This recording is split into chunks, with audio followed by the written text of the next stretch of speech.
Bismillah, assalamualaikum warahmatullahi wabarakatuh. Alhamdulillah, wassalatu wassalamu ala rasulillah nabiyyina Muhammadin sallallahu alaihi wasallam wa ala alihi wa ashabihi wa man tabi'ahum bi ihsanin ila yaumiddin.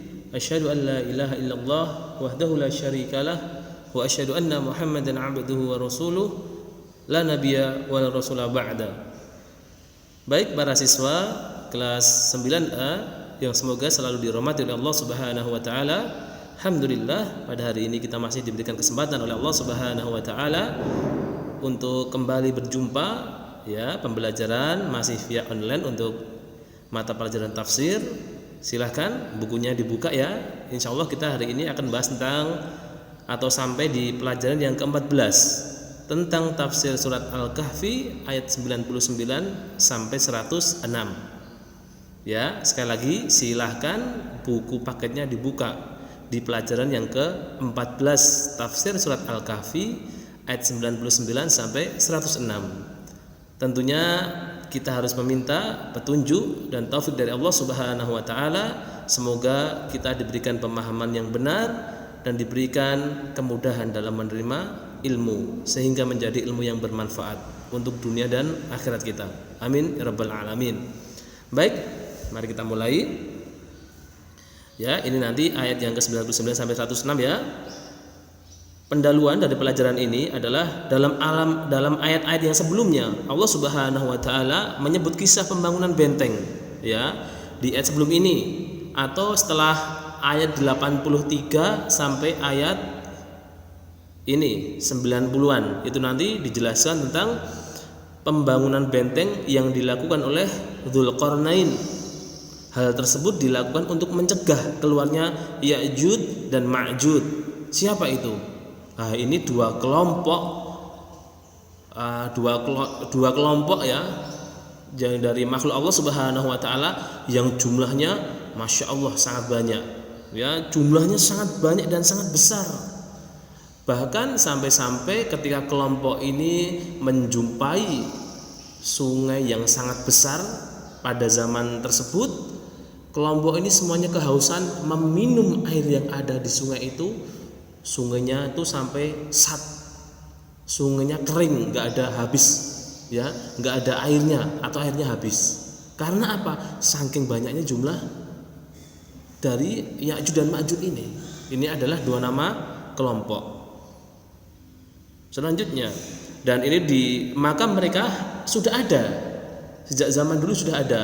Hanya saja mereka dikurung Allah Subhanahu wa taala melalui benteng yang dibuat oleh tadi Dzulqarnain. Itu karena kehendak Allah Subhanahu wa taala. Dicegah supaya mereka tidak keluar.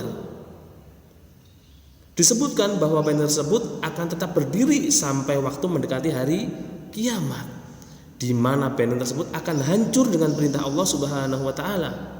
Jadi sebagian ulama menjelaskan setiap hari Ya'juj dan Ma'juj itu berusaha mengorek benteng itu.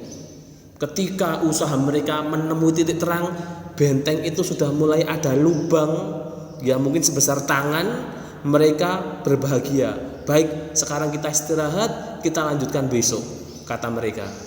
Setelah mereka bangun tidur dari istirahatnya, benteng itu kembali tertutup lagi, dan itu berulang-ulang sampai akhirnya benteng besok akan Allah hancurkan sehingga Ya'juj dan Ma'juj itu keluar dari tempat mereka dikurung.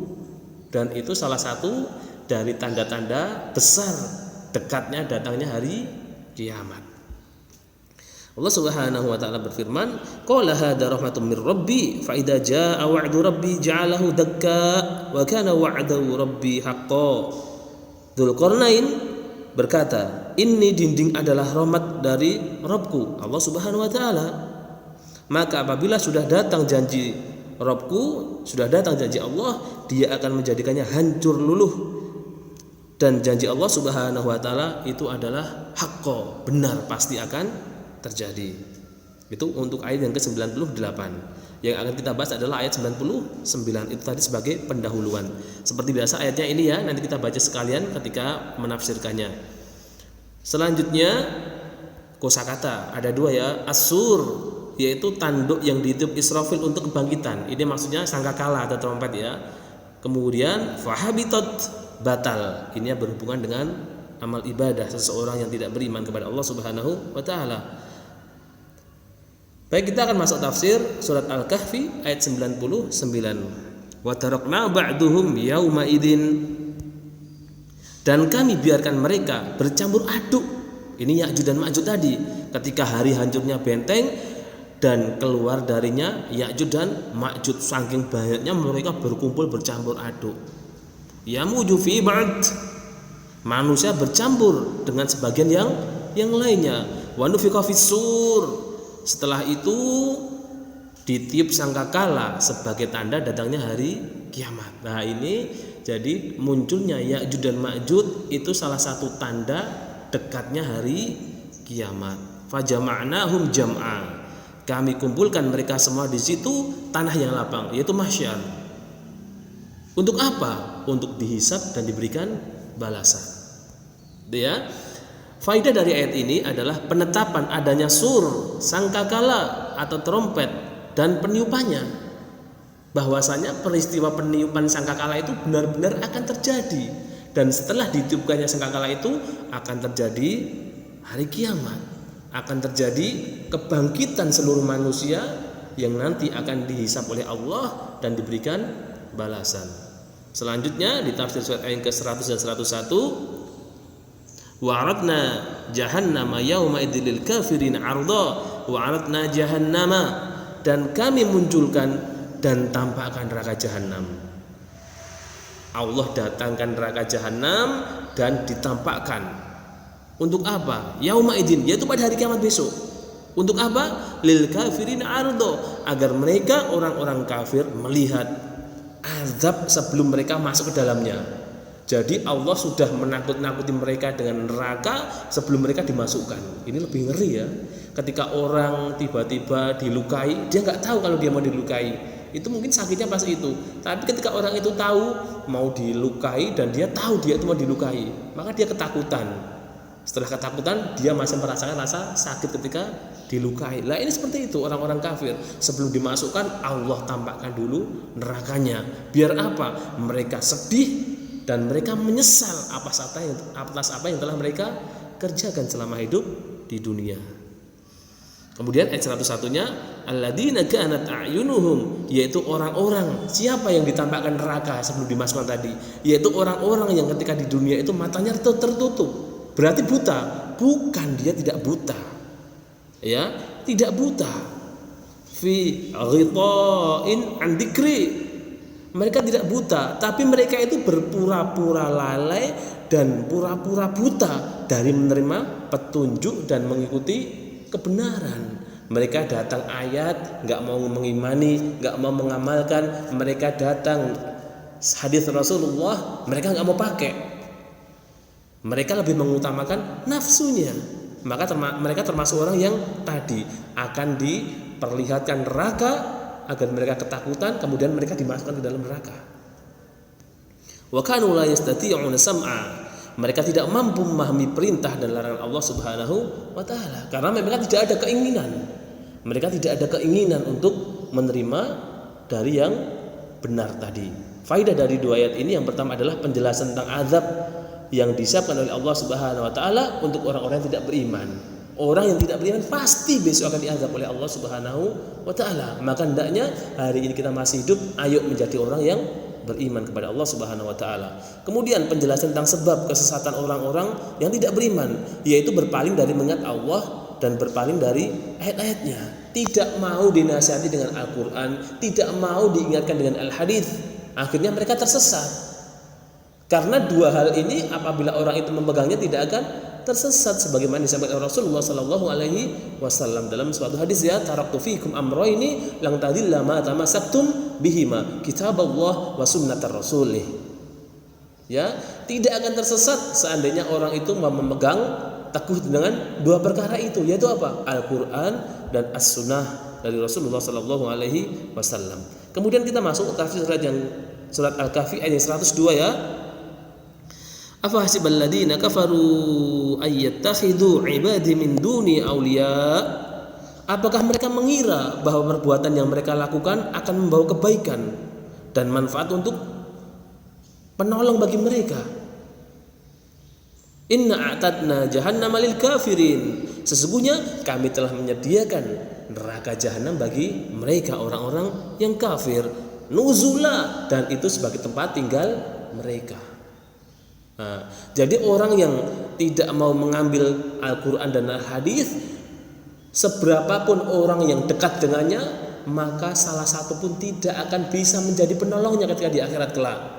Di dunia mungkin bisa menolong, tapi di akhirat tidak bisa sama sekali. Bahkan Rasulullah tidak akan bisa memberi syafaat kecuali jika Allah mengizinkan. Jadi syafaat itu semuanya atas izin Allah. Baik syafaat Al-Quran, syafaat puasa, itu semua atas izin Allah Subhanahu wa ta'ala.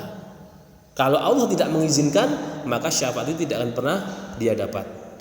Faedah dari ayat ini adalah penjelasan bahwa barang siapa yang Allah tidak menjadikan wali dan penolong, maka dia tidak memiliki wali dan penolong dari selain Allah Subhanahu wa ta'ala. Karena yang bisa menolong urusan manusia hanya Allah Subhanahu wa ta'ala. Selanjutnya kita masuk di ayat yang ke-103 dan 104 ya. Ini agak cepat. Kul hal nunabbiukum bil akhsarina a'mala. Kul, katakanlah wahai Muhammad sallallahu alaihi wasallam kepada orang-orang yang membantahmu dengan kebatilan. Karena orang yang membantah Rasulullah pasti mereka tidak mempunyai hujjah. Mereka hanya mengikuti hawa nafsu mereka. Mereka tidak punya dalil sama sekali. Hal nunabbiukum, apakah kami kabarkan kepada kalian bil akhsarina a'mala, yaitu tentang orang-orang yang paling rugi. Mereka beramal tapi mereka rugi. Kenapa ya bisa ya? Nah, kita lanjutkan di ayat yang ke-104. Yaitu adalah alladzina dhalla sa'yuhum fil hayati dunya, yaitu orang-orang yang sesat dan batal amalan mereka yang mereka kerjakan karena mereka tidak mengerjakan amal tersebut sesuai syariat. Mereka mengerjakan mungkin tanpa iman, mereka mengerjakan mungkin tidak sesuai yang disampaikan oleh Rasulullah sallallahu alaihi wasallam. Jadi mereka mengerjakan hanya karena hawa nafsu mereka. Wa hum yahsabuna annahum yuhsinuna sunha, padahal mereka mengira mereka sudah mengerjakan kebaikan yang paling baik, mengerjakan amalan yang paling baik, padahal dia adalah orang yang paling rugi, kata Allah Subhanahu wa taala. Kemudian di ayat yang berikutnya, ayat 105 dan 106, ulaikal ladzina kafaru bi ayati rabbihim, mereka itulah orang-orang yang menentang ayat-ayat Allah Subhanahu wa taala, yang menunjukkan tentang keesaan Allah dan kebenaran Rasulnya, nggak mau terima keesaan Allah, nggak mau terima nasihat dari Rasulnya. Waliqaih, dan mereka juga tidak meyakini adanya hari kiamat, pertemuan dengan hari kiamat, akan bertemu dengan Allah, akan dihisab, akan dibalas. Mereka tidak beriman dengan hal itu. Fahabitat a'maluhum, maka batalah semua amalan mereka. Falanuqimu lahum yaumal qiyamati wazna, sehingga mereka mendapatkan balasan tidak mendapatkan balasan dari pahala akhirat. Maka kami tidak menimbang amalan mereka karena mereka tidak mempunyai kebaikan. Apa yang ditimbang? Karena mereka tidak mempunyai kebaikan. Ayat yang terakhir yang kita bahas hari ini, dzalika jazaa'um jahannam bima kafaru wattakhadhu ayati wa rusuli huzwa. Demikian itu balasan bagi mereka karena mereka tidak beriman dan tidak menjadikan Al-Quran yang mulia serta Rasulnya mereka jadikan sebagai olok-olokan dan pelecehan. Maka Allah membalas mereka dengan neraka. Dan terakhir, faidah dari beberapa ayat ini adalah sesungguhnya manusia kadang tersesat dalam keadaan tidak sadar. Ya, kenapa? Nah, karena mereka tidak mau mengambil petunjuk dari Al-Quran dan As-Sunnah. Bahkan mereka itu menganggap Quran dan As-Sunnah itu sudah tidak penting. Maka mereka itu sebenarnya tersesat tapi tidak merasa tersesat. Sesungguhnya tidak ada keimanan kepada Allah merupakan sebab gugurnya semua amalan. Ya, jadi orang beramal harus punya iman. Ya, kalau nggak punya iman amalannya batal. Dan orang yang beriman hendaknya juga beramal karena amal salah satu bukti keimanan. Dan yang terakhir, penjelasan bahwa neraka adalah tempat kembali bagi orang-orang yang berpaling dari Allah Ta'ala dan malah mereka mencari petunjuk kepada selain Allah. Maka tempat mereka adalah di neraka. Semoga Allah memberikan taufik kepada kita untuk selalu kembali kepada petunjuk Allah dan apa yang telah dibawa oleh Rasulnya Sallallahu Alaihi Wasallam. Demikian untuk pembahasan kita hari ini ya. Semoga bermanfaat. Insya Allah akan kita lanjutkan pada pembelajaran yang berikutnya. Kita akhiri, subhanakallahumma wa bihamdika asyhadu an la ilaha illa anta astaghfiruka wa atubu ilaik. Walhamdulillahirabbil alamin. Wassalamualaikum warahmatullahi wabarakatuh.